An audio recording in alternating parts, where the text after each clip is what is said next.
আসসালামু আলাইকুম রহমতুল্লাহ। আজকে আমরা শিখব সূরা আল বাকারার 94, 95 এবং 96 এই তিনটি আয়াতে কারিমার তিলাওয়াত এবং তর্জমা বাংলায় শব্দে শব্দ। তো আমরা কোরআন শরীফ কেন পড়ব? এই কোরআন শরীফ কাল হাসরের মাঠে আপনার জন্য আমার জন্য সুপারিশ করবেন, সুবহানাল্লাহ। এবং এটা হচ্ছে কালামুল্লাহ শরীফ, আল্লাহ পাকের কালাম। আমাদের শত ব্যস্ততার মধ্যেও আমাদের উচিত যে এই কোরআন শরীফকে আমাদের দেখে দেখে পড়া, ওই কোরআন শরীফ হাতে নিয়ে পড়া। তো আমরা অনেকে হয়তো হাতে নিয়ে পড়ার সুযোগ হয় না, যেহেতু আপনার নিকট বা আপনার সামনে ভিডিওটি চলেই আসছে। আপনি কষ্ট হলেও আপনার প্রতি অনুরোধ থাকবে, অবশ্যই আপনি দেখতে থাকুন। আপনি কিছু বুঝেন না, তারপর আপনি দেখেন, আপনি শুনেন, আপনি নিশ্চিত উপকার পাবেন। তো আসুন আমরা আল্লাহ পাকের কাছে আর্জি জানাই যেন আমরা প্রতিনিয়ত প্রত্যেক দিন যেন আমরা কোরআন শরীফ দেখে দেখে পড়তে পারি।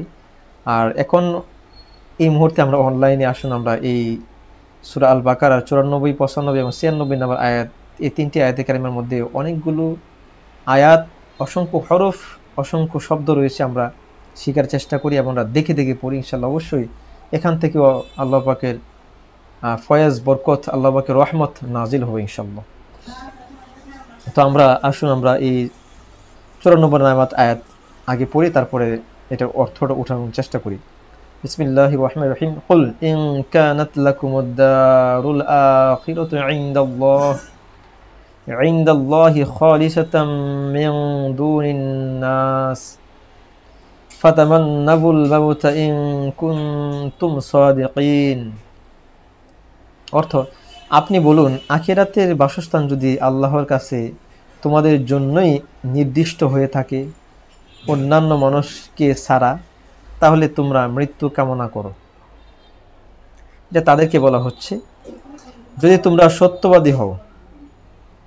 আচ্ছা, এটার অর্থটা আমরা শব্দে শব্দে জানার চেষ্টা করি। কুল, আপনি বলুন, ইন যদি, কানাত হয়, লাকুম তোমাদের জন্য, দারু বাসস্থান, আখিরাত আখিরাতের, ইনদা নিকট, আল্লাহু আল্লাহর নিকট, খালিসাতান নির্দিষ্ট বা একান্তভাবে, মিন দুনি ছাড়া বা ব্যতীত, নাস নাস মানে অন্যান্য মানুষকে, ফাতামান্নাবু তাহলে তোমরা কামনা করো, আল আল মাউতু মৃত্যু, ইন যদি, কুনতুম তোমরা হও, সাদিকিন সত্যবাদী। তোমরা যদি সত্যবাদী হও তাহলে তোমরা আল্লাহর নিকট তোমরা মৃত্যু কামনা করো। ওয়ালাইয়াতামান্নাবু মান্নাউহু আবাদা, ওয়ালাইয়াতামান্নাহু, এই যে এখান থেকে আর লাইয়াতামান্নাহু তারা কখনো কামনা করবে না, লাইয়াতামান্নাহু তারা কখনোই কামনা করবে না, আবাদান চিরকাল, মানে কখনোই তারা মৃত্যু কামনা করবে না।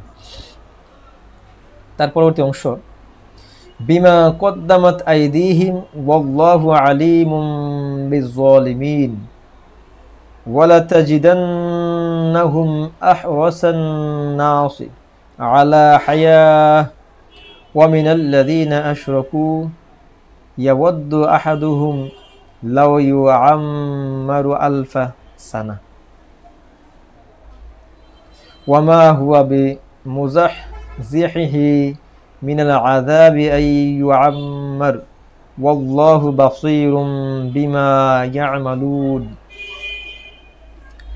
সেই কারণে যা তাদের হাত পূর্বে পাঠিয়েছে, আর আল্লাহ জালিমদের সম্পর্কে সবিশেষ অবহিত। আপনি অবশ্যই তাদেরকে অধিক লোভী দেখতে পাবেন সব মানুষের চেয়ে জীবনের প্রতি, এমনকি তাদের চেয়েও যারা শিরক করেছে তাদের থেকেও তাদের জীবনের প্রতি অনেক মায়া মহব্বত দেখতে পাবেন। তাদের একজন কামনা করে যে যদি তাকে 1000 বছর হায়াত দেওয়া হতো, অথচ দীর্ঘায়ু তাকে শাস্তি থেকে রক্ষাকারী নয়।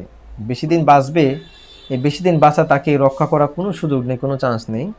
আর তারা যা করে আল্লাহ তার সম্যক স্রষ্টা, সব দেখেন। আচ্ছা, এখন আমরা এই আয়াতে কারিমাগুলো আমরা শব্দ শব্দে জানার চেষ্টা করছি। বিমা সেই কারণেই, কদ্দামাত পূর্বে পাঠিয়েছে, আইদিহিম তাদের হাত, ও এবং আল্লাহু আল্লাহ তাআলা আলিমুন সবিশেষ অবহিত, জানেন, জ্ঞাত আছেন। কি জ্ঞাত? বিজ্জালিমিন জালিমদের সম্পর্কে সকল কিছু আল্লাহ পাক জানেন। এখন 96 নম্বর আয়াতে কারিমার তরজমা শব্দ শব্দে। ওয়াও আর, লা তাজিদান্নাহুম আপনি অবশ্যই তাদেরকে পাবেন। লামে তাকিদ আহরস, অধিক লুবি, আহরস মানে অধিক লুবি হিসেবে তাকে পাবেন, তাদেরকে পাবেন। আর নাসু সকল বা সব মানুষের চেয়ে, আলা প্রতি, হায়াতিন জীবনের প্রতি, ও আর মিনা চেয়েও, আল্লাহ জিনা যারা আশরকু শিরক করেছে তাদের থেকেও তাদের মায়া মহব্বত জীবনের প্রতি বেশি থাকবে। আচ্ছা, ইয়াবদ্দু কামনা করে, আহাদুহুম তাদের একজন, লাউ যদি, ইয়ামুরু হায়াত দেওয়া হতো, আমারু হায়াত দেওয়া হতো, আলফা হাজার সানাতান বছর, ওমা অথচ নয়, হুয়া তা, বি মুজাহজিহি রক্ষাকারী তাকে, মানে তাকে বাঁচাবে, বেশি হায়াত দীর্ঘ হায়াত তাকে বাঁচাবে এমনটা নয়। মিনা হতে আল আযাব শাস্তি হইতে, আন আমারু তাকে দীর্ঘায়ু করবে, দীর্ঘায়ু তাকে বাঁচাবে এমন কোনো শক্তি নাই। ও আর আল্লাহ তাআলা বাসীরুন সম্যক দ্রষ্টা, দেখনেওয়ালা, বিমা যা সম্পর্কে, ইয়ামালুন তারা করে, অর্থাৎ আল্লাহ পাক তারা যা কিছু করেন সকল কিছুর ব্যাপারে আল্লাহ পাক সকল বিষয় তিনি আল্লাহ পাক জানেন, অবগত রয়েছেন।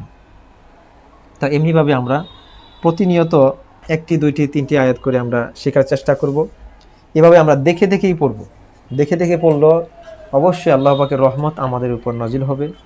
তো আল্লাহ পাকের রহমত সকল সময় যেন আমরা কামনা করতে পারি, আল্লাহ পাকের রহমত যেন আমরা পাই, সেই প্রত্যাশায় আজকের মতো এই তিনটি আয়াতের তিলাওয়াত এবং তর্জমা আমরা শিখলাম। আল্লাহ পাক যেন আমাদের সকলকে প্রতিনিয়ত কোরআন শরীফ তিলাওয়াত, কোরআন শরীফের চর্চা, কোরআন শরীফের অর্থ যেন আমরা উঠাইতে পারি, আল্লাহ পাক যেন আমাদের সেই তৌফিক সকলকে নসিব করেন, সেই প্রত্যাশায় আজকের মতো বিদায় নিচ্ছি। আসসালামু আলাইকুম ওয়া রাহমাতুল্লাহি ওয়া বারাকাতুহু।